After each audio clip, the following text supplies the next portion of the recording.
इमं शृणुयात् राम कार्तिकेयस्य संभवं सर्वपाप विनिर्मुक्तो यादि ब्रह्म सनातनं भक्तश्च कार्तिकेये काकुस्थ भविमानव आयुष्मान पुत्रपौत्रश्च स्कन्दस् சாலோலயம் ஆப்னியாத். விஸ்வாமித்திரர் ராமலக்ஷ்மணர்களுக்கு ஸ்கந்தனின் சரிதையை கூறுகிறார். வால்மீகி ராமாயணத்திலே இருக்குது. ராமாயணத்தில் இது ஒரு சம்பவம். ராமபிரானுக்கு கந்தபெருமானின் சரித்திரத்தை விஸ்வாமித்திரர் சொல்றார். அந்த ஸ்கந்த புராணத்தினுடைய அதனுடைய சரித்திரத்தை படிப்பவர்களுக்கு என்ன கிடைக்கும், அந்த பலன் ஸ்ருதியை பற்றி இந்த ஸ்லோகம் சொன்னது. யார் ஸ்கந்தனுடைய சரித்திரத்தை படிக்கிறார்களோ சகல பாவத்திலிருந்து விடுபட்டு நிரந்தரமான பேரின்பத்தை அடைகிறார்கள்.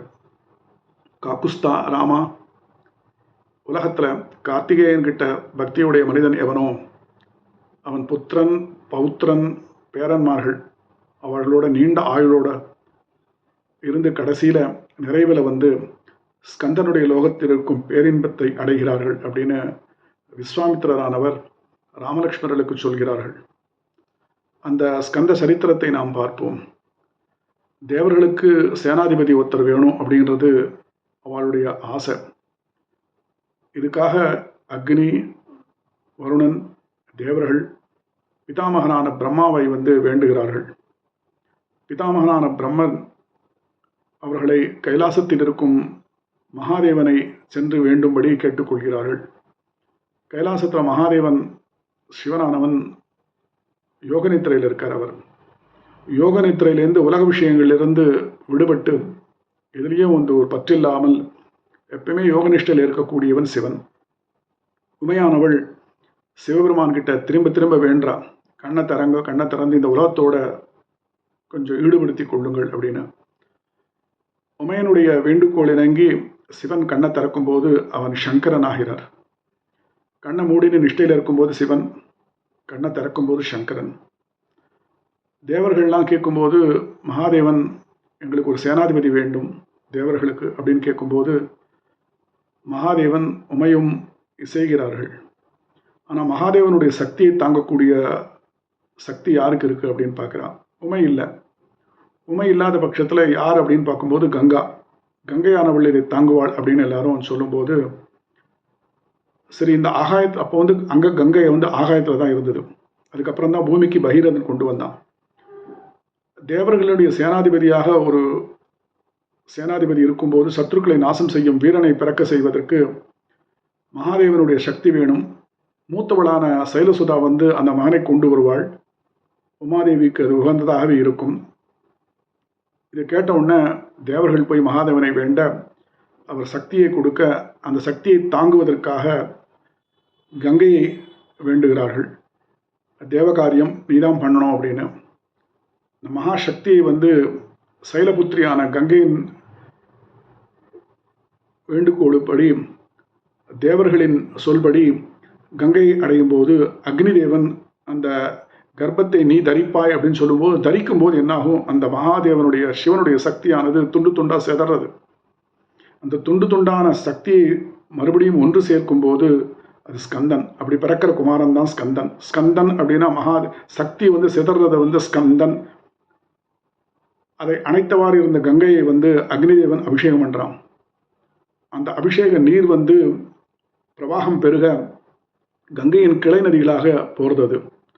கங்கை என்னால் இந்த சக்தியை தாங்க முடியல அப்படின்னும் போது அந்த சக்தியை ஹிமவான் இமயமலையினுடைய சாரல்ல பொன்னிறமான ஒரு மலைகளுக்கு நடுவில் ஒரு சுனை இருக்கு. அந்த சுனையில கொண்டு போய் வைக்கிறாவா. அந்த இடம், அந்த பொய்கையின் பேர் சரவண பொய்கை, ஸ்ரவணம். அதனால குழந்தை பிறந்த உடனே அதுக்கு சரவணன் அப்படின்ற ஒரு பேரும் உண்டு. இப்படி எத்தனையோ திருநாமங்கள் கந்தனுக்கு. ஸ்கந்தன், சரவணன், குமரன், முருகன் அப்படின்னு நிறைய பெயர்கள் உண்டு.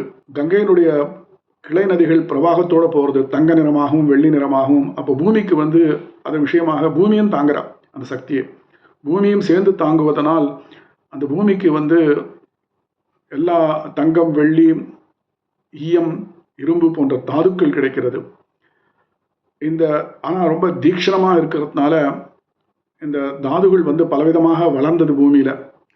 ரொம்ப தேஜஸான அந்த ஒரு கர்ப்பம். அந்த மலையை சார்ந்த இடம். அந்த மலையே பொன்னிறமானது. குமரன் அவதரிக்கிறான். ஸ்கந்தன் அவதரித்த உடனே கிருத்திகா கன்னிகைகள் 6 கன்னிகைகள் அவனுக்கு பால் கொடுக்கணும். உடனே ஸ்கந்தன் ஆறுமுகமாக ஷண்முகமாக 6 குழந்தை வடிவத்தில் பால் குடிக்கிறான். ஒரு தடவை பால் குடித்த உடனே அவனுடைய வீரியம், எல்லாரும் ஸ்கந்தன் சொல்லும்போது அந்த அக்னி போன்ற பிரகாசிக்கிற அந்த குழந்தைய ஒரே தடவை தான் குடித்த உடனே சுகுமாரன் ஆகிறான். சரீரம் மிகுந்த பலத்துடன் இருக்கிறான். எப்பேற்பட்ட சைன்யத்தையும் அழிக்கக்கூடிய ஒரு வீரியம். தேவசேனாதிபதி குமரன், அழகன், முருகன், அந்த சக்தி நழுவினத்தினால ஸ்கந்தன், 6 முகம் கொண்டு பாலை குடித்ததுனால ஷண்முகன், ஆறுமுகம் அப்படின்னு நம்ம சொல்கிறோம். இப்படி ஸ்கந்தனுடைய சரித்திரம் இது. அந்த தேவசேனாதிபதியாக அவனை நியமிக்கிறார்கள். அக்னி அத்தனை தேவர்களும் வழிபடுகிறார்கள். இது கங்கையினுடைய விஸ்தாரமான கதை. இதில் கங்கையினுடைய கதை இது. இந்த கங்கை கதையிலேயே ஸ்கந்தனுடைய கதையும் சேர்ந்திருக்கு. இது குமார சம்பவம். ரொம்ப பாவத்தை அழிக்கக்கூடியது. கார்த்திகேயனு யார் இந்த ஸ்கந்த சரித்திரத்தை படிக்கிறார்களோ அந்த மனிதனுக்கு ஆயுள் விருத்தி, புத்திரர்கள் பௌத்திரர்கள் பேரன்களோட செல்வத்தோடு இந்த பூமியில் விளங்குவான். நிறைவில் ஸ்கந்த சாலோக்கியம் அப்படின்ற பதவியும் அடைவான். சொர்க்கம் மாதிரி அது ஒரு பதவி.